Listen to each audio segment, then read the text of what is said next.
Hey, welcome to Local Static. I'm Peyton Kavanaugh, and we're joined now by the Plain White Tees, who performed in Cooperstown this weekend. What's up? I'm Tom. I sing. I'm Mike. I play the bass. I'm Tim, play guitar. And I'm Damar, play the drums. The Plain White Tees have been together for over 25 years. So going into the interview, a big question I had was what moments in their career are often underrated or overlooked?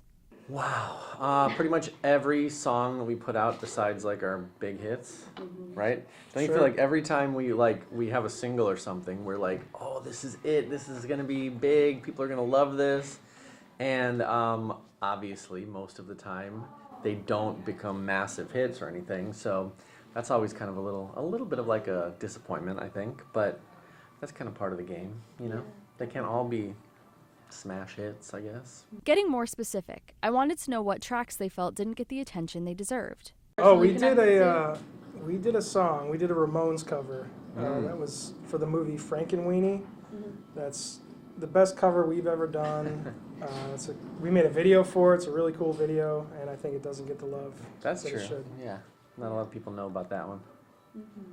The other thing is, like, the masses probably only know about this band from like Delilah on, or maybe, you know, Hate on, or something like that. But we had so many years, like, in, you know, living in a van, playing sweaty clubs, and those were probably some of the most fun shows we ever did, because you're just wanting it so bad at that time, you know, wanting a little taste of success and just trying to prove yourself. So most people don't even have any clue that that part of our career existed and was what it was for us, as like the formulation of the band and how the band became good at what we do and all that. So that's probably missing for most people. With a band who started as a small group of high schoolers in Illinois and quickly rose to major success, there had to be some fun memories along the way. So I asked.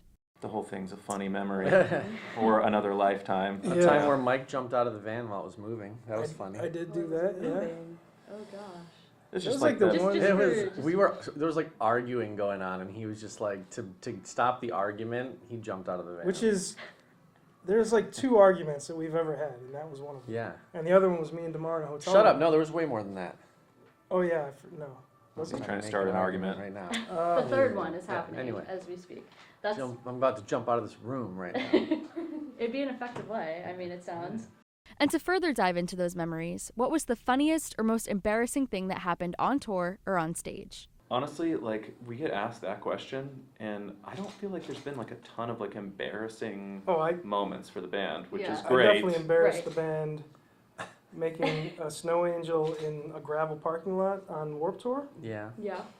which I thought was the coolest and I still think is the coolest thing ever. I agree. And we're all like, oh, And God, they were like, Mike, dude, Used to what are be you a lot doing? of alcohol-induced moments back in the day, and Then I think you also were Mike like is sober. suntanning on top of the trailer and getting super sunburned, Oh yeah, right? that was Probably embarrassing. that same day. I wasn't embarrassed. I was having a good time. Yeah, great. Well, when we were at the gas station with your shirt off. Oh and you were no, that running was down. that was in Florida. yeah, that was Miami, Ah, Miami Beach. 4th of July, I think. So and I separate got, like, suntan. separate, Third yeah. degree. He's got issues. Sun sunburn. issues. It was a hard tour after that because I can my imagine. strap was on my shoulder and Oh just- no. I was like blistering. Yeah. Lots of aloe, I'm sure. Yeah, oh yeah. Applied by us, Yeah. his brothers in arms. Very sensual. I then had to know, what's something they didn't expect at the very beginning when they were playing dive bars and touring in their van? We make a little bit more money than we did at the beginning. Yeah, that's always good. At the beginning, it was like $10 a day, If we're lucky. if we're lucky. Yeah. Tim writes some songs and sings some songs. That wasn't the case at the beginning of the band. That just kind of happened very naturally with him just kind of turning in more songs and becoming more confident as a songwriter. That's a cool dynamic that's grown in the band. Yeah, I don't That's know. it. Everything else is That's exactly the same. Yeah. Yeah, of course. Yeah. Just, you know, a little Not bit much more. changes with the T's, you know. Yeah. Maybe our sound has changed a bit. Yeah, You know, if we have a sound.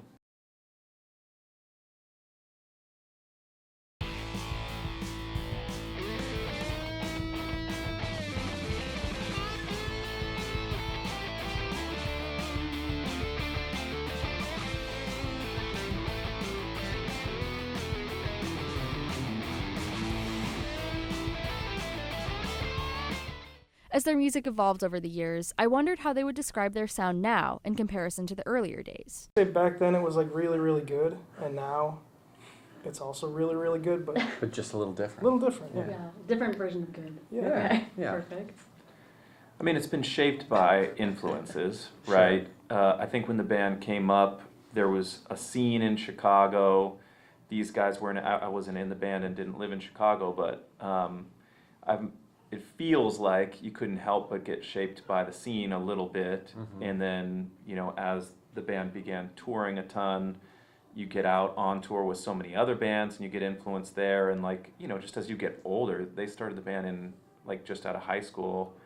And what are your influences then compared to like a lifetime of musical input and all that stuff, and probably shaped the way we do things. But Tom's been pretty like steady and true on like a lot of the songwriting comes from like personal experience and relationships and stuff, so there's always like this thread through of Tom's personal life that is kind of shapes the band's musical journey a lot of times, you know. For better or worse. Yeah, it'll be like, okay, what's this entire album about and what's Yeah. her name? The band pulled inspiration from different artists over the years, but I wondered who they are most inspired by now. Oh. Go ahead with right now. Well, right now I think the Plain White Tees. That's all the Yeah. inspiration you need, really. Yeah. We're starting to, we just recorded a couple songs starting on a new album. And yeah, just trying to really strip things down and just, you know, be us and just let it kind of happen the way it happens right now. And I think that feels really good. Well, More like you kind of have to figure out what us is. Like, you know, because music evolves, the world, you know, changes, and you kind of sometimes have to go back and be like, wait, what?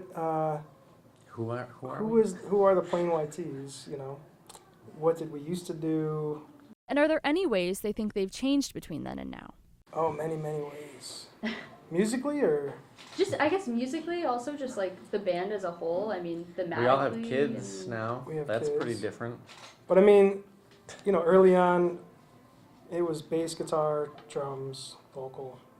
Of course, I put bass first, you know, Yeah, bass but most and vocal importantly. last. Yeah, of course. But and then as time has gone on, you know, we incorporate different things. We have horns and songs, and then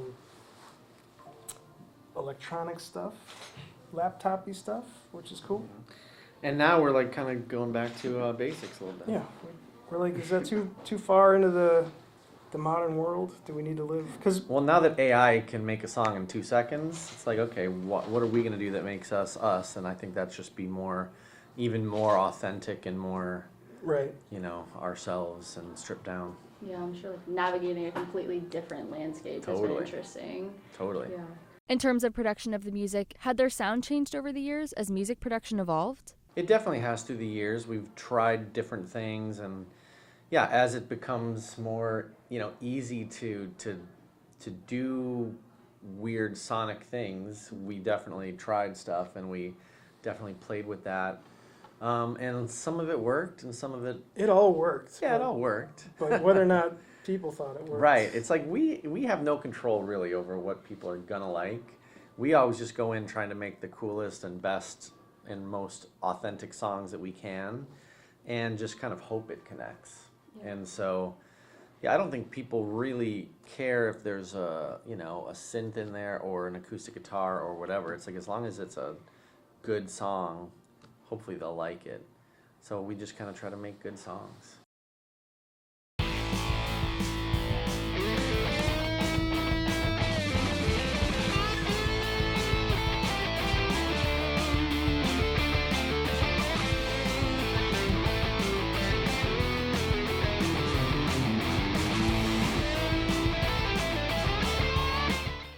Music is so personal and unique to everyone. I asked if they could each tell me a lyric or a song that's very personally significant to them from their discography, particularly something that people might not give enough attention to. Well, let me think. That's a great question, but Yeah. it feels like it needs a little digging. Yeah, of course. Take your time with it. Standing on the corner with your... Just kidding. Yeah, none of them really mean anything to any of us. So, you know, not at this point. They're all just. I think they all, for me, most of it's pretty, like Tim was saying, very personal. It's like trying to pick your favorite child. Yeah, You know? it's like, man, I'm trying to think of everything now and what. Like I said, every time we put out a single or something, we're like, okay, here we go. This is it. This one's gonna be awesome. Yeah, off the top of my head, I don't know that I could nail just one lyric that I love that didn't connect or something. I don't know. It's all good. We can move. We Too can move hard of a along. question. For me, like the most exciting thing is whatever new stuff we're working on. And we just spent some time together working on some new stuff, and it's really cool. It's the best. It's awesome. While I know that Tom writes from personal experience mainly, I asked what the writing process is like as a band. Is there a source of inspiration that's constant or a source of inspiration that's changing? I mean, again, kind of speaking on just getting older and having a much wider reach as far as influence, I think the band has shared a ton of favorite acts, like the Strokes are a huge influence on the band, or a band that we all like, the Beatles and stuff like that. So as individuals, it's weird because you'll be sitting in there listening to a song that he's like, hey, here's the tune, play you like a little rough demo, and you start hearing a part in your own head. But a lot of times we'll be like, ooh, it would be cool if it was kind of like a triplety thing like the Strokes do, or whatever. You're always borrowing an influence somewhere, usually, you know. But yeah, the process tends to be Tom writes a song on a guitar, and a lot of times has like a vision for, okay, yeah, here it is, here's the chords, here's the melody or whatever, but you can hear in your own head like, oh, it'd be really cool if it went this way, you know. And so he'll present that, and then it's just each person bringing their talent to it, you know, writing our own parts and just kind of trying to build it out till it feels good to everybody, you know. Lots of just waiting around for Tom to, you know, get his heart broken, which Have a moment. produces the best Yeah, stuff. that's the true inception It's of like, all right, come each on. record. He met somebody. All right, is she gonna rip him apart? Like, let's go. Next you know. album. But then also you're like, you know, rooting for him. Oh, thanks, Mike. Yeah, Just a I'm waiting little for bit. that. 50-50. bit. Hard to balance. We then shifted to the most recent album release and found out some exciting news. Yeah, well, the last album we put out was, geez, almost 3 years ago at this point already, right? What? I know. That's not possible. 2022. It was 2 months ago. What are you talking 2023? about? I feel like it might be 23, but I feel like you might know better than me. Yeah, so. either way, it's going on about 2 years on it. And that, we love that album. And yeah, we're playing a lot of those songs. Tonight, I know we only have a 45-minute set, so it's probably going to be a little bit slimmer on the new songs. Mm-hmm. But yeah, we're going on tour that I know is hitting, I know it's not really close to here, but I know Brooklyn, we'll be in Brooklyn. But yeah, and then gearing up to start focusing on new music, and so hopefully by next summer we'll have a lot of new music out. It's kind of the goal.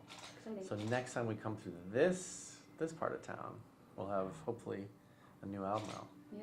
Is there anything in the works right now that you'd want to tease thematically for the new releases? Well, as Mike said, you know, I did get a little bit, you know, a little bit twisted into a little relationship, situationship thing that I have, that gave me a lot of inspiration. So there's, yeah, a lot of the songs are just kind of pouring out right now. So it's good. Yeah. Good time for the band, bad time for Tom. The story of your life, it sounds. I know. Oh my Story gosh. of my life. On theme, on Yeah, brand. yeah. Shifting gears, I asked a couple fan-requested questions. First, everybody wanted to know about their 2007 appearance on iCarly. It was a blast. It all was shot in one day. Mm-hmm. We just kind of showed up. I think we were like on tour, and it was a day off in LA, and the show had not aired yet or anything like that, and we got asked if we want to do some Nickelodeon show, and we're like, yeah, okay, cool, let's do it. And we had no idea it was gonna be, you know, a big. We just heard, oh, it's Miranda from School of the girl Rock. from School And of we're Rock, like, okay, yeah, she was awesome in that. Let's go. Yeah. And yeah, everybody was super nice. It was super smooth shooting and everything like that. Had a huge impact on our career. Yeah, and then little did we Oddly, know, you know. we're gonna be getting asked about it 20 years later. Yeah. It's crazy. Yeah. Yeah, it was just literally like a thing we did one day. Yeah. It's kind of interesting. People bring that up all the time. It's like second to Hey There Delilah. Yeah. It feels like. Yeah. I'd say the funniest thing for me, that experience is this year, my daughters like started slightly getting interested in stuff like that, and so my wife just like queued up the show and let them watch a couple episodes and then put on the one that we're in, and Without my them girls knowing were like, that we were gonna be on it. like, no crazy. way, Dad! I just thought it was so cool, you know. And last, as they performed in former One Direction member Louis Tomlinson's festival, we asked about the iconic X Factor performance, Louis' first appearance on stage, when he auditioned with Hey There Delilah. Well, we haven't been over there yet. Yeah. So we haven't met Louis, but I'm definitely hoping to obviously meet him, talk to him a bit, and I mean, I think it'd be fun if he comes out and does it with us, or if he's playing. I don't know if there's any kind of plan in his mind about it, but we'd definitely be open to do something with him. So hopefully it'll be something fun tonight. Yeah, definitely. Revamped X Factor performance. Let's go. Exactly. So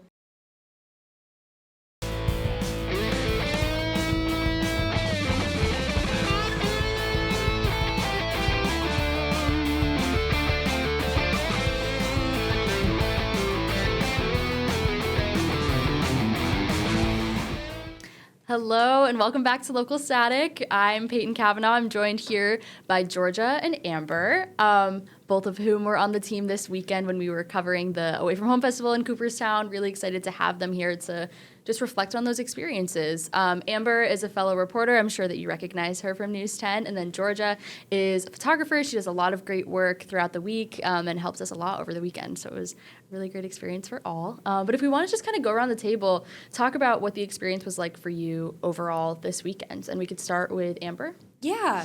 This weekend was honestly so incredible for me. It was something really different. I've never experienced the world of music in that way. I've never done anything like concert photography. I've never really done musician interviews. So it was really special to me, especially because a lot of the bands that played this weekend were bands that I've adored ever since I was a little kid. So it was just so special to be able to be close up, to be able to see them when they're at their most artistic, and just to be able to be in that moment alongside them. And then on top of that, to get to talk with them, get to know them, that was just so cool.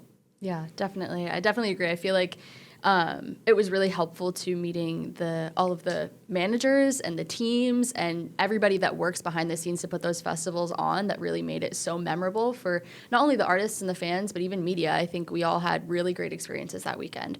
What about you, Georgia?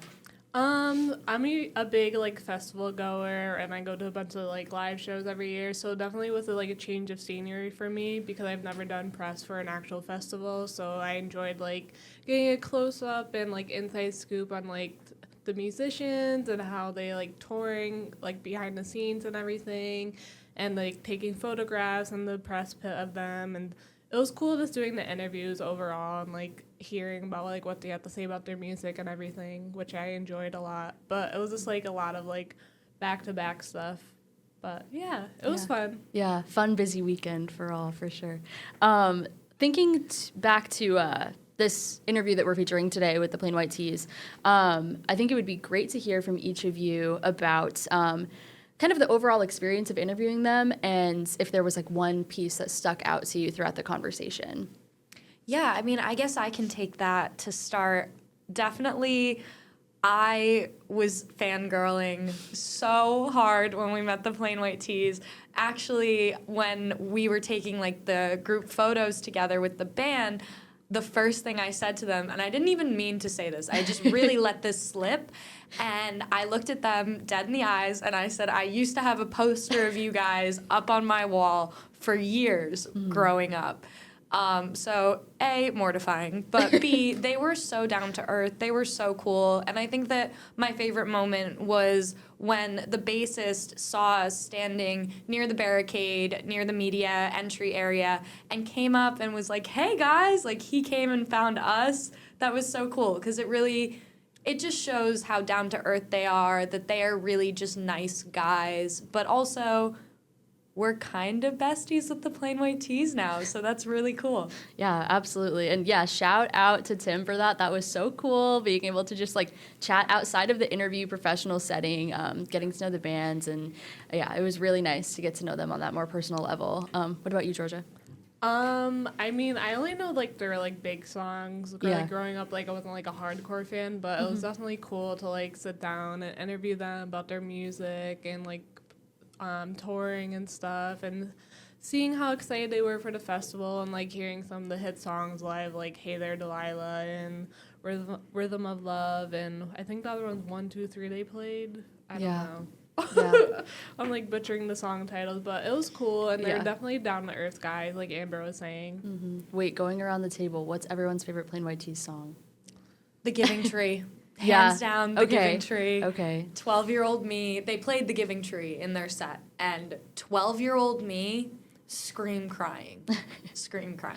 I know. We were like in the middle of, we were listening to the set, but we were also interviewing another band, Dirty Blonde, which we'll hear from in a couple weeks. And I heard Our Time Now from like the distance, and I was like, oh man, that was like my favorite growing up. But what about you, Georgia?